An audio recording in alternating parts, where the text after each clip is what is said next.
Aktivitas penawaran umum perdana saham di pasar modal Indonesia diperkirakan akan kembali bergeliat pada semester 2 2026.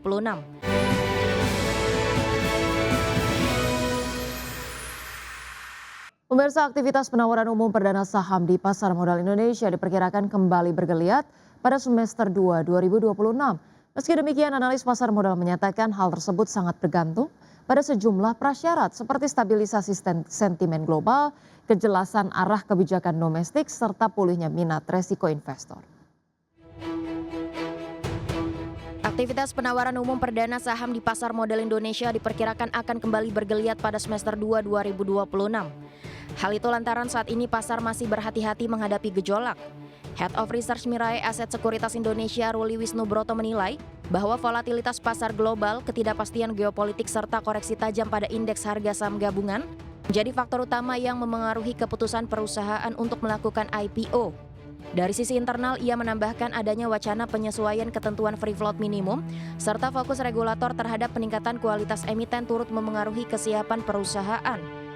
Korporasi pun kini lebih berhati-hati dalam memastikan aspek tata kelola dan struktur permodalan sebelum masuk ke pasar publik. Kedepan, arah pengembangan pasar modal Indonesia diperkirakan akan semakin menitik beratkan pada kualitas IPO dibandingkan sekedar kuantitas. Untuk prospek ke depan, Ruli memproyeksikan aktivitas IPO berpotensi kembali menggeliat pada semester 2 2026.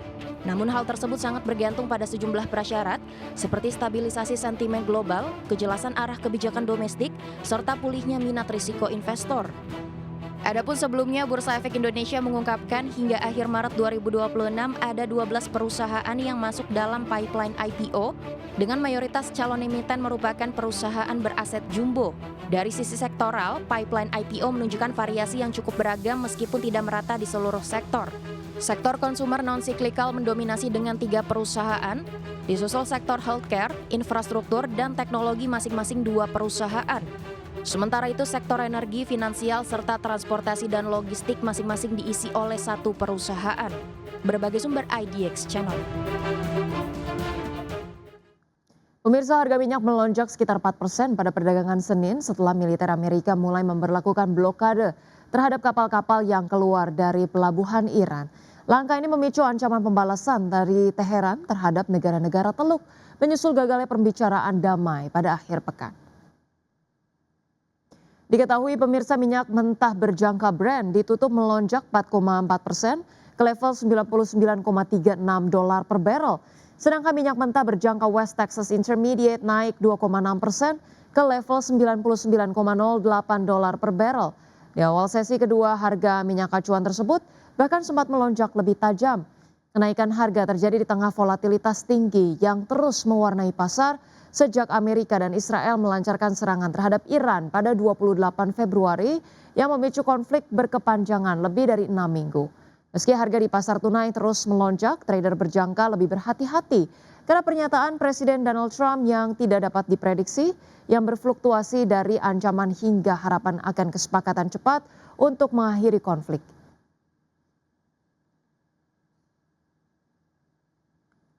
Pemirsa, kita ke informasi sebagai bagian dari langkah diversifikasi bisnis, emiten pertambangan batu bara PT Prima Andalan Mandiri Tbk mendirikan anak usaha baru dengan menyuntikkan modal sebesar 18,75 miliar rupiah. Ya, berdasarkan keterbukaan informasi, perseroan mendirikan PT Mandiri Data Investama atau MDI dan melakukan penyetoran modal dalam bentuk tunai yang seluruhnya berasal dari kas internal. Sekretaris Perusahaan PT Prima Andalan Mandiri Tbk, Jenny Pratiwi, mengatakan pendirian entitas tersebut merupakan bagian dari strategi pengembangan usaha khususnya untuk memperluas sinergi bisnis perseroan. Dengan transaksi tersebut, perseroan menguasai 75% saham MDI sehingga entitas tersebut resmi menjadi anak usaha perseroan. Manajemen menyebut langkah ini dilatar belakangi oleh upaya diversifikasi bisnis ke sektor pengolahan data dan teknologi informasi. Perseroan menilai sektor tersebut memiliki potensi pertumbuhan yang dapat mendukung kinerja jangka panjang.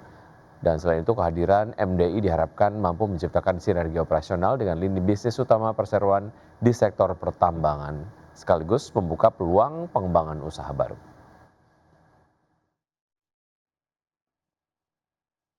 Ya, pemirsa, PT Cisarua Mountain Dairy Tbk akan melakukan bagian dividen final sebesar 793,46 miliar rupiah kepada pemegang saham pada 30 April 2026. Pembayaran dividen ini menjadi kelanjutan dari dividen interim yang telah lebih dahulu dibagikan pada Oktober 2025. PT Cisarua Mountain Dairy Tbk akan melakukan pembagian dividen final kepada investor sebesar 793,46 miliar rupiah kepada pemegang saham pada 30 April 2026. Berdasarkan keterbukaan informasi, pembayaran ini menjadi kelanjutan dari dividen interim yang telah lebih dahulu dibagikan pada Oktober 2025. Adapun pembayaran sisa dividen interim tahun buku 2025 yang jatuh pada April 2026 menegaskan komitmen emiten dalam menjaga konsistensi imbal hasil kepada investor di tengah kebutuhan menjaga ruang ekspansi. Total dividen yang dibagikan Perseroan mencapai 1,59 triliun rupiah, masing-masing sebesar 793,46 miliar rupiah untuk dividen interim dan jumlah yang sama untuk dividen final. Dengan demikian, pembayaran pada April 2026 merepresentasikan sisa distribusi laba kepada investor untuk tahun buku 2025. Keputusan tersebut diambil dalam rapat umum pemegang saham tahunan yang digelar pada 9 April 2026.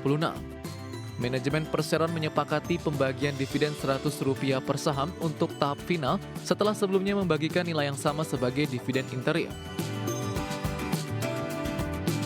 Adapun jadwal pembayaran dividen final ditetapkan pada 30 April 2026 dengan recording date pada 21 April 2026. Sementara itu, periode cum dividen berakhir pada 17 April 2026 untuk pasar reguler dan negosiasi. Berbagai sumber IDX Channel.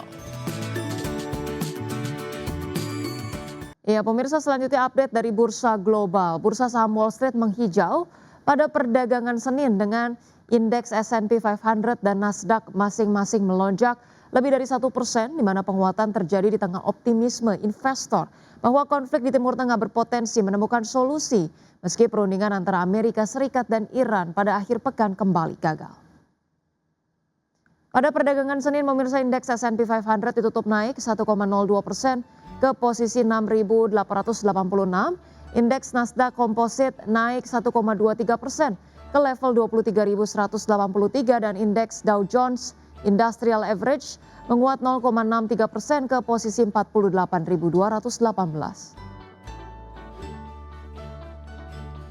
Sementara itu, pemirsa, bursa saham Eropa terkoreksi seiring memudarnya harapan penyelesaian cepat konflik di Timur Tengah setelah gagalnya perundingan antara Amerika Serikat dan Iran. Ditambah situasi semakin memanas setelah Washington memutuskan untuk memberlakukan blokade di sekitar Selat Hormuz. Diketahui, pemirsa, indeks Stoxx 600 ditutup terkoreksi 0,16% ke level 613,88. Indeks DAX Jerman melemah 0,26% ke posisi 23.742 dan indeks FTSE 100 Inggris terkoreksi 0,17% ke posisi 10.582.